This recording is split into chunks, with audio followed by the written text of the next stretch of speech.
Hello everyone. तो इसमें हम अब आज हम नदियों के बारे में क्वेश्चंस देखेंगे, जो भी आपके इससे रिलेटेड क्वेश्चंस यहाँ पे पूछे जाते हैं। कल हमने इसमें ट्रिक्स से लर्न की थी, जो भी आपका नदियों वाला टॉपिक है, तो आप उस वीडियो को देख सकते हैं पहले जाके, फिर इस क्वेश्चन सीरीज़ को लगा सकते हैं। तो हम इसमें सबसे पहले देखेंगे कि आपका फर्स्ट क्वेश्चन क्या गिवन है। व्यास नदी किस स्थान पर हिमाचल प्रदेश के कांगड़ा जिले में प्रवेश करती है। तो इसका आंसर आप यहाँ पे टिक कर देंगे, ये है आपका आंसर। यहाँ पे आंसर है इसका संतोल, ऑप्शन बी। नेक्स्ट क्वेश्चन है यहाँ पे आपका, तीर्थन जलधारा किस स्थान पर व्यास नदी में मिलती है। तो तीर्थन जलधारा किस स्थान पर मिलती है व्यास नदी में, इसका ऑप्शन सी आंसर हो जाएगा, लारजी। तीर्थन जलधारा।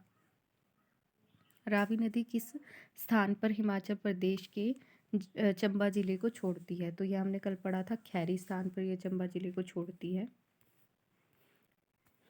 नेक्स्ट आपका यहाँ पे क्वेश्चन हो जाएगा, इसमें से कौन सी नदी हिमाचल प्रदेश में नहीं बहती। तो यहाँ पे आ जाएगा आपका झेलम। झेलम जो है वो आपकी हिमाचल प्रदेश में नहीं बहती, ये जम्मू कश्मीर में बहती है। और नेक्स्ट है चिन्नाव नदी का उद्गम स्थान, हमने कल पढ़ा था लाजा दर्रा। और आपका नेक्स्ट है चंद्रभागा नदी का उद्गम स्थान कहाँ पे है। तो ये आपका हो जाएगा सेम लाजा दर्रा। एक लोकप्रिय मिथक, हिमाचली मिथक के अनुसार नेक्स्ट क्वेश्चन, यह स्थान जहाँ रुद्र अपनी आयुधशाला में विद्युत पृथ्वी पर प्रसारित करने के लिए प्रकट हुए थे, वह स्थान दो नदियों के संगम पर अवस्थित है। वे दो नदियाँ कौन सी है। तो इसका आंसर आ जाएगा पार्वती और तांडी। नेक्स्ट क्वेश्चन है, जनविश्वास के अनुसार सतुद्रु नदी को मानसरोवर झील से हिमाचल प्रदेश में नहाने का श्रेय किसे जाता है। तो इसका आंसर है बी, बानासुर। रावी का वैदिक नाम, ये हमने कल पढ़ा था, इसके लिए हमने ट्रिक भी बनाई थी कि आप इसको RIP से याद रख सकते हैं। RIP, रावी, इरावती और पुरुषानी। तो यहाँ पे आपको यहाँ पे ऑप्शन में ही पुरुषानी दिख रहा है, तो यही इसका जो है वैदिक नाम होगा। नेक्स्ट है बुद्धिल। बुद्धिल धारा किस का उद्गम कहाँ से हुआ है। तो ये हुआ है आपका मणिमहेश। और इससे चंबा पतन पुल, जो बिना स्तंभों के होने के कारण हिमाचल प्रदेश में अपनी किस्म का पहला पुल है, ये किस नदी पर है। तो ये आपका है व्यास नदी पर। इम्पॉर्टेंट क्वेश्चन, ये आपको HS एग्ज़ाम में देखने को मिला है। इसमें से आपको व्यास नदी की सहायक नदी बतानी है। तो यहाँ पे ये अली व्यास नदी की सहायक नदी है। नेक्स्ट है गिरी नदी किस चोटी से निकलती है। तो ये कुप्पर चोटी है, जो कि शिमला में है। और आपका सतलुज हिमाचल प्रदेश में कहाँ प्रवेश करती है। तो इसका आंसर हो जाएगा शिपकी, किन्नौर। इनमें से कौन सा कथन सही नहीं है। तो सतलुज कहाँ से निकलती है, मानसरोवर, ठीक है। व्यास रोहतांग दर्रे के पास व्यास कुंड से निकलती है, राइट। नेक्स्ट है रावी कहाँ कांगड़ा में बड़ा बंगाल से निकलती है, ये भी सही है। यमुना पूह किन्नौर से निकलती है, जो बिल्कुल गलत है। तो आपका ऑप्शन डी गलत हो जाएगा यहाँ पे। किस नदी का संस्कृत नाम विपासा है। तो इसके लिए भी हमने ट्रिक बनाई थी, VAV, व्यास, अर्जिकिया और विपासा। तो यहाँ पे व्यास के लिए हो जाएगा। डोडरा कवार किस नदी में स्थित है, किस नदी घाटी पर स्थित है। तो ये आपका इनमें से कोई नहीं आ जाएगा। व्यास नदी का वैदिक नाम, तो हमने अभी ये देखा ऊपर, VAV से आप इसको याद रख सकते हैं, अर्जिकिया। चंबा किस नदी के दाएं किनारे पर स्थित है, किस नदी के दाएं किनारे पर स्थित है। तो ये आपका आ जाएगा यहाँ पे इसका आंसर रावी। यमुना नदी का वैदिक नाम कालिंदी है। और इसमें आपको नेक्स्ट क्वेश्चन है, बाणगंगा किस पर्वत श्रृंखला से बहती है। तो ये धौलाधार पर्वत श्रृंखला इसका आंसर हो जाएगा। कौन सी नदी सिरमौर और जौनसार को अलग करती है। तो यहाँ पे इसका आंसर आ जाएगा टॉन्स नदी, जो है वो इन दोनों को अलग करती है।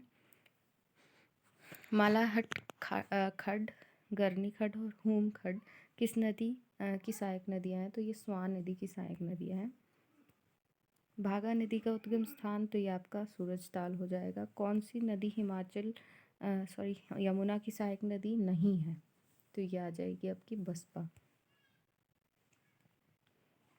तोन पुल किस नदी पे है? तो ये आपका गिरी नदी पे स्थित है। फौजल सवारी और हंस जलधारा किस नदी की सहायक नदी है? तो ये आ जाएगा आपका व्यास। किस नदी की सहायक जलधाराएं हैं? ये आपकी व्यास नदी की सहायक जलधारा है। कौन सी नदी हिमाचल प्रदेश के सिरमौर जिले को 2 बराबर भागों में बांटती है? तो ये आपकी गिरी नदी है।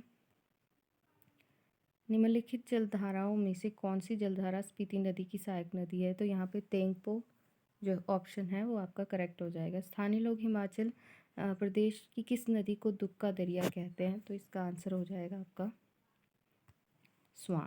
स्वां नदी को दुख का दरिया कहा जाता है। व्यास नदी धौलाधार पर्वत श्रृंखला को किस स्थान पर काटती है? तो ये आपकी लाडजी आ जाएगा इसका आंसर।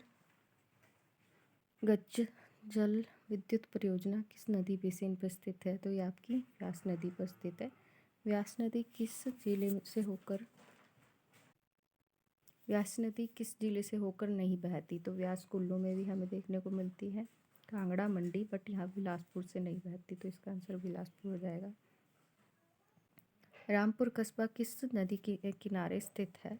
तो ये आपकी सतलुज है, क्योंकि शिमला में सतलुज आपकी फ्लो करती है। लिप्पा नामक स्थल किस नदी के किनारे स्थित है? तो ये तेंती नदी के किनारे स्थित है।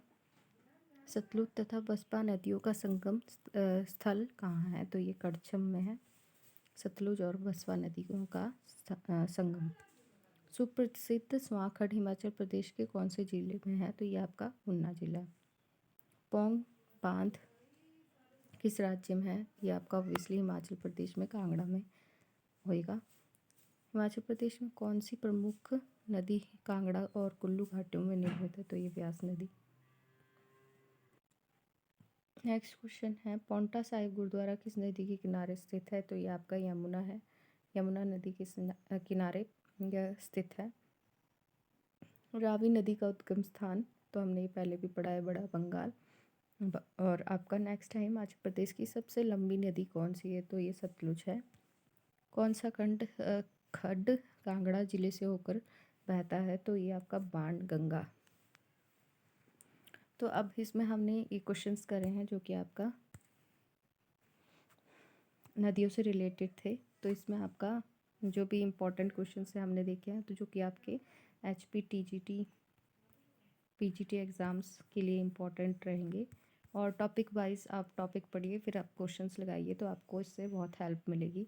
तो और वीडियोस देखने के लिए आप मेरे चैनल को सब्सक्राइब कर सकते हैं। Thank you.